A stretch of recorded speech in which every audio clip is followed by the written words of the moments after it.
আল্লাহ সুবহানাহু ওয়া তাআলা আমাকে আপনাকে সমস্ত মুসলমানদেরকে তার ইবাদতের জন্যই সৃষ্টি করেছেন, আর আমাদেরকে দায়িত্বই দিয়েছেন ইবাদত করে যাওয়ার। এই ইবাদত যদি আমরা করে যাই তাহলে লাভ কি?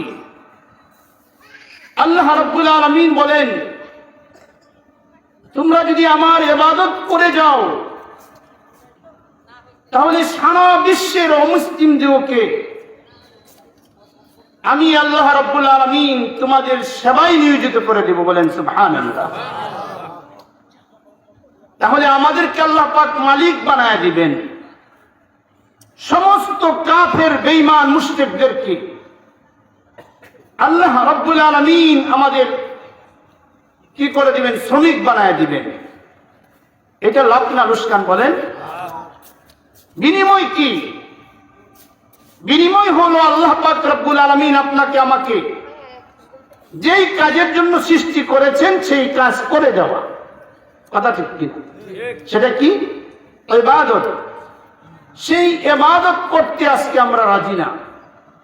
এজন্য আজকে অমুসলিম যারা আছে তারা মুসলমানকে ভয় করে না, সম্মান দেয় না।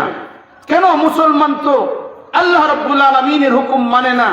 এই হুকুম না মানার কারণেই আল্লাহ রাব্বুল আলামিনের কাছে অবহেলিত হয়ে গেছে। কথা ঠিক কিনা? তাদের মর্যাদা কমে গেছে। মুহতারাম হাজরিন, এজন্য এই মাহফিল গুলিতে আসা, এইগুলি ইবাদত। এই দ্বীনের কথা শোনাও ইবাদত, কুরআনুল কারীম তেলাওয়াত করাও ইবাদত, কুরআনুল কারীম শোনাও ইবাদত। কথা ঠিক কিনা? এই যে আলহামদুলিল্লাহ আমরা বললাম, এই আলহামদুলিল্লাহ বলার দ্বারা আমরা 50টি নেকি আমাদের আমলনামা আল্লাহ পাক জমা করে দিয়েছে। তাহলে প্রতিটা কাজেই লাভ কিনা? বলেন। আলহামদুলিল্লাহ বলা লাভ, সুবহানাল্লাহ বলা লাভ, আল্লাহু আকবার বলা লাভ কিনা? এরকম লাভের ব্যবসা এই দুনিয়াতে আরো আছে কি? দেখাইতে পারবেন? মুহতারাম হাজরিন, তো আমাকে আপনাকে আল্লাহ রাব্বুল আলামিন 4টা জিনিসের সমন্বয়ে আমার আপনার দেহকে তৈরি করেছেন। কয়টা জিনিস বলেন? 4টা জিনিসের সমন্বয়ে প্রতিটা মানুষের দেহকে মানুষ আকৃতি ধারণ করায়ছেন।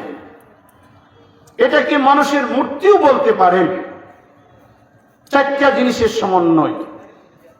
একটা হলো আগুন, আরেকটা পানি, আরেকটা মাটি, আরেকটা বাতাস। কথা হলো 4টা পদার্থ দিয়ে আল্লাহ রাব্বুল আলামিন শুধু মুসলিম না, পৃথিবীতে যত মানুষ আসছে, বর্তমান আছে, কিয়ামত পর্যন্ত আসবে, এই 4টার উপাদানের সমন্বয়ে প্রতিটা মানুষের দেহকে আল্লাহ পাক সৃষ্টি করেছেন, করতেছেন, করবেন। কথা ঠিক কিনা? মুহতারাম হাজরিন, এই 4টা জিনিসের সমন্বয়ে একটা মানুষ চলতে পারে না। এই মানুষের ভিতরে আরেকটা জিনিস লাগে, সেটাকে আমরা বলি আত্মা। কি বলেন? আত্মা বলি না? সেই আত্মাই হলো মানুষের চালিকা শক্তি। এই আত্মা যতদিন আপনার আর আমার দেহের ভিতরে বিরাজ করবে, ততদিন আমার হাত নড়বে, ততদিন আমার চোখে কাজ করবে, ততদিন আমার মুখে কাজ করবে, ততদিন আমার পায়ে কাজ করবে। কতদিন? যতদিন আমার এই চালিকা শক্তিটা যতদিন আপনার আমার দেহের ভিতরে থাকবে, ততদিন পর্যন্ত হাত তার কাজ চালায় যাবে, চোখ তার কাজ চালায় যাবে, মুখ তার কাজ চালায় যাবে, ঠ্যাং তার কাজ চালায় যাবে। কথা ঠিক কিনা? এই চালিকা শক্তি যেদিন আপনার আর আমার থাকবে না, ওই দিন হাত কাজ করবে না, চোখ কাজ করবে না, পায়ে কাজ করবে না, মুখেও কাজ করবে না। কি বলেন? কাজ করবে? তাহলে বলুন, এই 4টা শক্তির চেয়ে কোন শক্তিরা বেশি শক্তিশালী? আত্মা। আল্লাহ রাব্বুল আলামিন যেই 4টা উপাদান দিয়ে আমাকে আপনাকে তৈরি করেছেন, আপনার আমার দেহকে, এই চারটার সম্পর্ক দিয়েছেন বিজ্ঞানের সাথে। মনে রাখবেন কথাগুলি। আমার আপনার মধ্যে যে উপাদানগুলি দিয়েছেন, এই চারটার একটার সম্পর্ক ধর্মের সাথে নয়। আগুনের সম্পর্ক বিজ্ঞানের সাথে, পানির সম্পর্ক বিজ্ঞানের সাথে, মাটির সম্পর্ক বিজ্ঞানের সাথে, বাতাসের সম্পর্ক বিজ্ঞানের সাথে, ধর্মের সাথে নয়। এই চারটে উপাদান, যেই চারটে উপাদান দিয়ে আল্লাহ পাক আমাদেরকে তৈরি করলেন, এই চারটে উপাদানের সম্পর্ক ধর্মের সাথে না দিয়ে বিজ্ঞানের সাথে কেন দিলেন? প্রশ্ন আসে না? মুহতারাম হাজরিন, আল্লাহ রাব্বুল আলামিন এই জন্যই এই চারটে উপাদান দিয়েছেন। চারটে উপাদান দিয়ে আপনাকে আমাকে বিজ্ঞানের সাথে সম্পর্ক লাগায়া, তার একটা কারণ হলো আপনাকে আমাকে পরীক্ষার উপযোগী করেছেন। কি করেছেন বলেন? পরীক্ষার উপযোগী করেছেন। কথা ঠিক কিনা? আরেকটা কারণ হলো আল্লাহ রাব্বুল আলামিন কিয়ামত পর্যন্ত এই পৃথিবীতে যা ঘটবেন আল্লাহ জানেন কিনা বলেন? আল্লাহ রাব্বুল আলামিন জানেন। এমন একটা সময় আসবে, বিজ্ঞানের আবির্ভাব ঘটবে, বিজ্ঞান সারা দুনিয়া ছড়ায়া পড়বে। কথা ঠিক কিনা?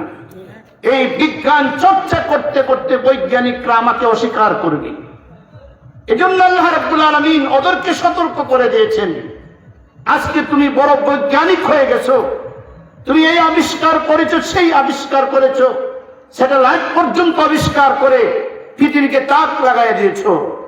তুমি মনে করো আমি যে তোমাকে যেই চারটা উপাদান দিয়েছি, তোমার শরীরে এই চারটা উপাদানের একটা উপাদান বাদ দিয়ে তোমার বিজ্ঞানের গবেষণা করো, দেখি তোমার কতদূর পাওয়ার আছে। কি বলেন? পারবে? পানি বাদ দিয়ে বিজ্ঞানীর আবিষ্কার চলবে না, মাটি বাদ দিয়ে বিজ্ঞানের আবিষ্কার চলবে না, এরকম ভাবে বাতাস ছাড়াও বিজ্ঞান আবিষ্কার করতে পারবে না, গবেষণা করতে পারবে না। কথা ঠিক কিনা?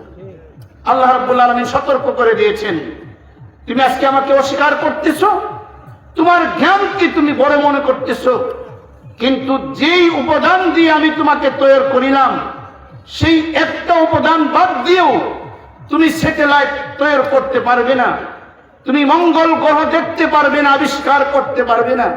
কথা ঠিক কিনা? তাহলে তুমি কি জানো না?